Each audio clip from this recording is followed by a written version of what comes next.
Assalamualaikum warahmatullahi wabarakatuh. Kesempatan kali ini saya akan mempresentasikan hasil praktikum biologi dasar 2 Fakultas Sains dan Teknologi Universitas Airlangga pada subbab bioteknologi.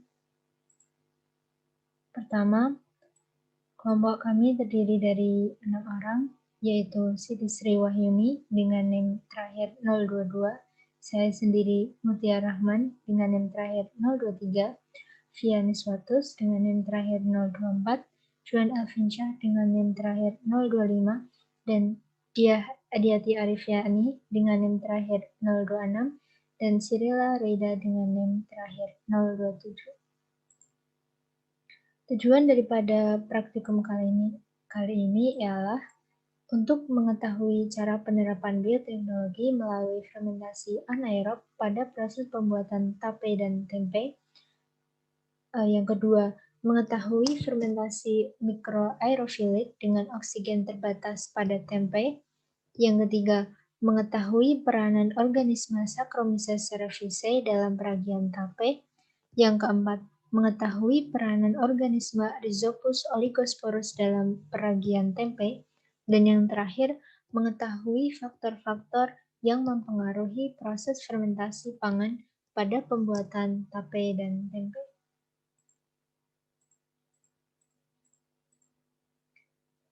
Pada praktikum kali ini digunakan alat dan bahan sebagai berikut, yaitu bahan nasi ketan, singkong, dan kedelai matang, daun pisang atau kantung plastik, ragi tape yang telah dihaluskan, ragi tempe yang telah dihaluskan.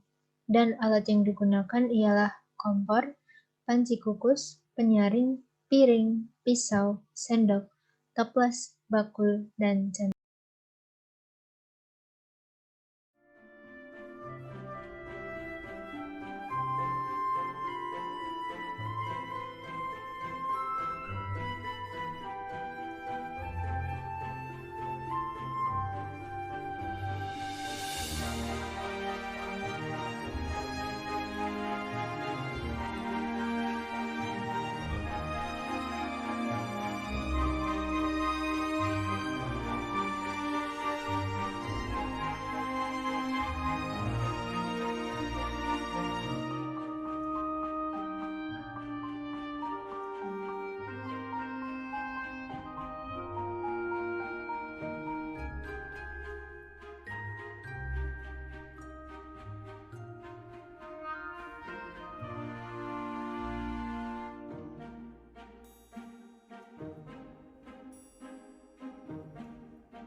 Ketan dicuci, kemudian direndam selama kurang lebih 6 jam.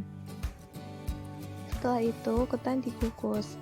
Pertama dilakukan pengukusan setengah matang, kemudian dilakukan pengukusan lagi dengan ditambahkan air dari bekas kukusan yang pertama. Sambil menunggu ketan yang dikukus matang, selanjutnya kita membuat ekstrak daun pandan. Daun pandan yang sudah dipotong kecil-kecil ditambahkan dengan air matang secukupnya.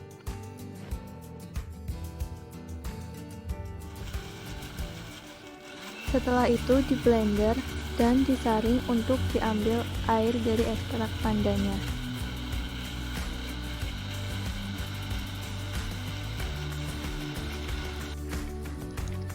Setelah ketan matang, ketan dipindahkan ke dalam wadah untuk mempermudah pembuatan tape.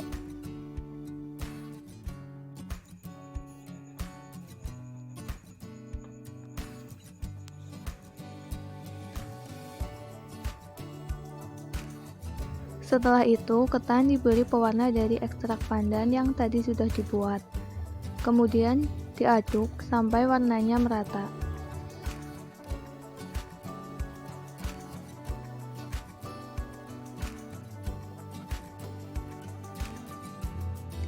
Kemudian ketan didinginkan atau dikeringkan dengan cara diaduk-aduk supaya uapnya hilang dan dingin merata.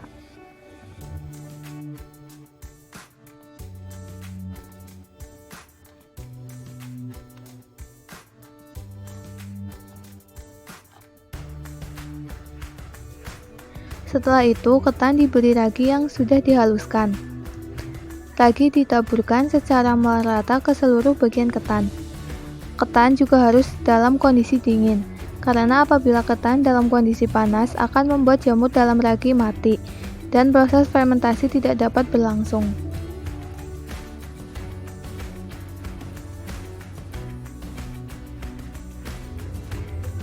Jika sudah diberi ragi secara merata, ketan dimasukkan ke dalam wadah, kemudian ditutup dengan rapat.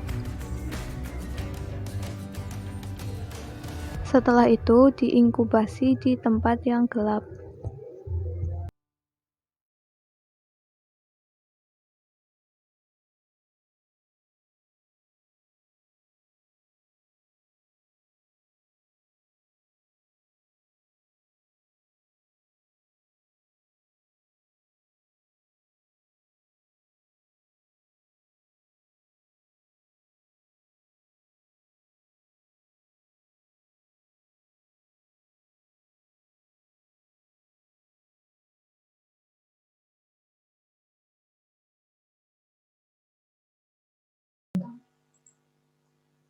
Berikut adalah hasil pengamatan praktikum kami.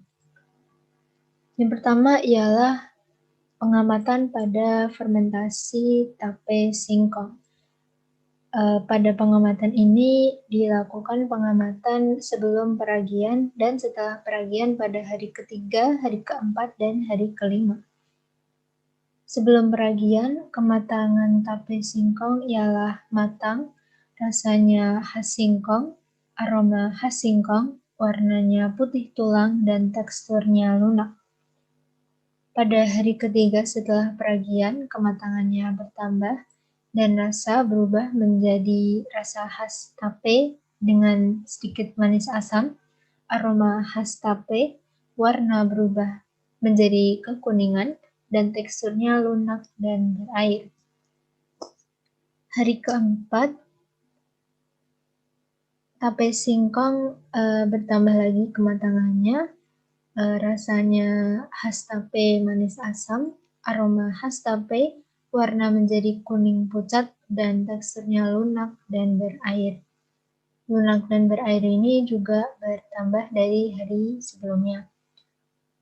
Hari kelima, kematangannya bertambah lagi, rasa tapenya manis asam sama seperti sebelumnya, aromanya khas tape, warna kuning pucat, dan teksturnya bertambah lunak dan berair. Selanjutnya adalah hasil pengamatan pada fermentasi tape ketan. Sama seperti sebelumnya, dilakukan pengamatan sebelum peragian dan setelah peragian pada hari ketiga, hari keempat, dan hari kelima. Sebelum peragian, kematangannya ialah matang, rasanya ketan, dengan aroma pandan, warna sedikit hijau, dan teksturnya lunak. Setelah peragian pada hari ketiga, kematangannya bertambah, rasanya khas tape dengan sedikit manis asam, aroma khas tape, warna putih keruh, dan teksturnya lunak dan berair.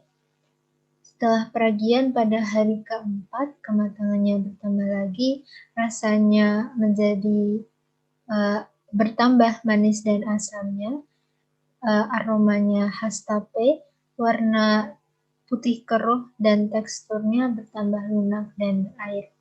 Dan pada hari kelima, kematangannya bertambah, rasa tape-nya manis dan asamnya juga bertambah, aroma khas tape, warna putih keruh, dan teksturnya bertambah lunak dan berair. Hasil pengamatan ketiga yaitu pada fermentasi kedelai, yaitu dilakukan pengamatan sebelum peragian dan setelah peragian pada hari pertama, kedua, dan hari ketiga. Sebelum peragian, kematangannya ialah matang, rasa khas kedelai, aroma khas kedelai, warna putih krem, dan teksturnya kasar. Setelah peragian pada hari pertama, kematangannya bertambah, rasanya menjadi asam, aromanya khas ragi, warnanya putih krem, teksturnya kasar dan padat. Hari kedua, kematangannya bertambah, rasanya seperti tempe, aromanya masih khas ragi, warnanya menjadi putih pucat, dan teksturnya bertambah kasar dan bertambah padat. Dan pada hari ketiga, kematangannya bertambah, rasanya seperti tempe, dengan aroma khas tempe, warna berubah menjadi putih seluruhnya, dan teksturnya menjadi tambah kasar dan tambah padat. Selanjutnya adalah pembahasan. Pengolahan makanan dengan cara fermentasi merupakan salah satu jenis pengolahan tradisional atau disebut juga bioteknologi konvensional. Beberapa faktor yang dapat mempengaruhi proses fermentasi yakni oksigen, suhu, aktivitas air atau uap air, jumlah ragi, dan jumlah substrat. Pada fermentasi tape singkong, melibatkan umbi singkong sebagai substrat dan ragi tape atau Saccharomyces cerevisiae yang dihancurkan lalu dibalurkan pada umbi yang telah dikupas kulitnya. Pada proses fermentasi terjadi reaksi biokimia yaitu hidrolisis pati menjadi glukosa dan maltosa. Perubahan ini yang akan memberikan rasa manis serta perubahan gula menjadi alkohol dan asam organik. Selanjutnya adalah fermentasi tape ketan. Ini melibatkan ketan sebagai substrat dan ragi tape, yaitu Saccharomyces cerevisiae pula, yang dihancurkan lalu dicampurkan bersama ketan yang sudah dikukus sampai matang. Proses biokimia yang terjadi sama seperti tape singkong, yakni terjadinya hidrolisis pati menjadi glukosa dan maltosa, sehingga rasa yang didapat setelah fermentasi yaitu rasa manis dan asam. Dan yang terakhir yaitu fermentasi kedelai yang melibatkan kedelai sebagai substrat dan kapang Rhizopus oligosporus. Fermentasi ini menyebabkan terjadinya nilai protein dan gizi menyebabkan meningkatnya nilai protein dan gizi dibanding bahan dasarnya yakni kedelai. Pada proses ini, protein dalam kedelai dapat terurai menjadi asam-asam amino yang mudah dicerna oleh tubuh dan oleh enzim fitase yang berfungsi memecah asam fitat yang merugikan dengan mengikat beberapa mineral sehingga dapat dimanfaatkan secara optimal oleh tubuh. Selanjutnya adalah hasil diskusi.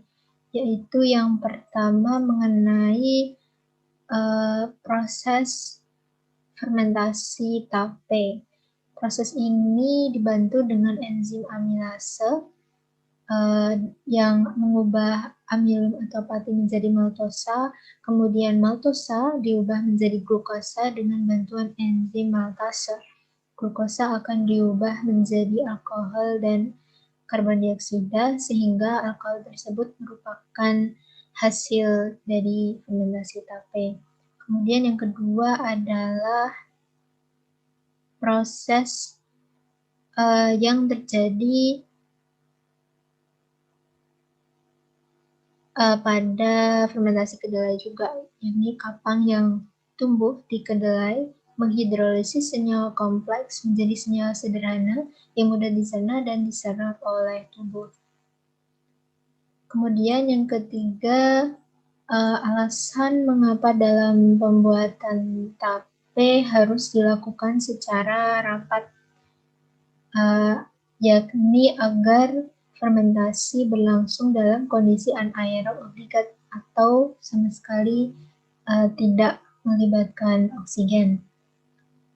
Yang keempat, dalam pembuatan tempe diberikan bolongan pada plastik agar fermentasi dapat berlangsung dalam kondisi mikroaerofilik atau dengan sedikit oksigen dan menghasilkan tempe yang lebih baik. Kemudian yang terakhir yakni peragian pada proses fermentasi berfungsi sebagai sumber mikroorganisme yang menjadi biokatalisator dalam proses fermentasi. Kita berujung pada kesimpulan, yaitu yang pertama, contoh penerapan dari bioteknologi yaitu fermentasi anaerob obligat pada fermentasi tape ketan dan singkong, dan fermentasi mikroaerofilik pada pembuatan tempe kedelai. Yang kedua, fermentasi mikroaerofilik dengan oksigen terbatas dapat dibuktikan, yaitu dengan pembuatan tempe kedelai menggunakan organisme Rhizopus oligosporus. Yang ketiga, peran dari organisme Saccharomyces cerevisiae yaitu menghasilkan enzim yang dapat mengubah amilum menjadi glukosa dan alkohol. Yang keempat, peran daripada organisme Rhizopus oligosporus yaitu menghidrolisis senyawa kompleks menjadi senyawa yang lebih sederhana agar mudah dicerna oleh tubuh. Dan yang terakhir, yaitu faktor yang mempengaruhi proses fermentasi, diantaranya adalah oksigen, suhu, jumlah ragi, dan jumlah substrat.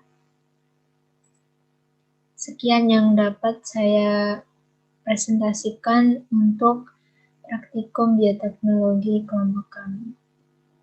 Sekian, mohon maaf apabila ada salah kata. Wassalamualaikum warahmatullahi wabarakatuh.